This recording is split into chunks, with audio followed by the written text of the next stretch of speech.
Hello and welcome to our video on how to transfer universities in USA. If you are considering transferring, you are not alone. Thousands of students transfer universities every year, but the process can be overwhelming. That's why we have created this comprehensive guide to help you navigate the transfer process. Whether you are looking for new change, better fitment, or simply a change of scenery, here is a complete guide. So, the steps you need to take is research potential universities, the universities which you are looking to apply.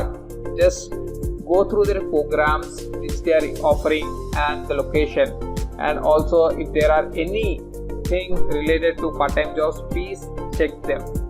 Then review the transfer requirements. Most of the universities will have their own requirements when you go for a transfer requirements.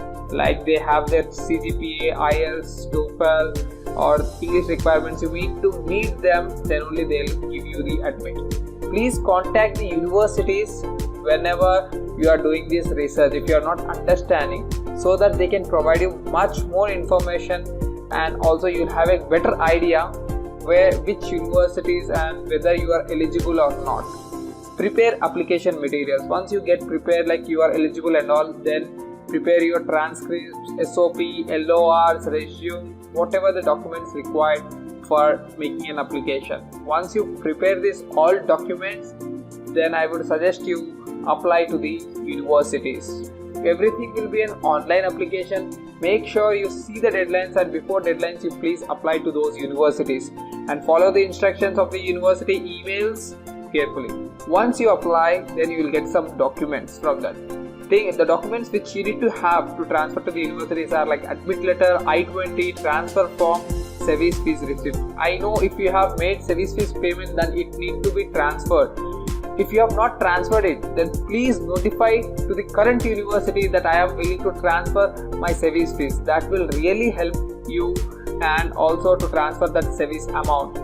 So by this way you will be notifying your current university saying that I am transferring, and also you will be telling the university that I will come to your university. Transfer of this university might be a little bit hectic process, but it is not impossible. So wish you all the best for this. Hope this video has been helpful in giving you ideas of what to expect when transfer of universities in USA. If you found this video informative, please give it a thumbs up and share it with your friends who may also considering transferring of universities. And if you have already, please subscribe to our channel for more informative content like this. We will continue to provide you valuable insights and tips on navigating the academic world. Thank you.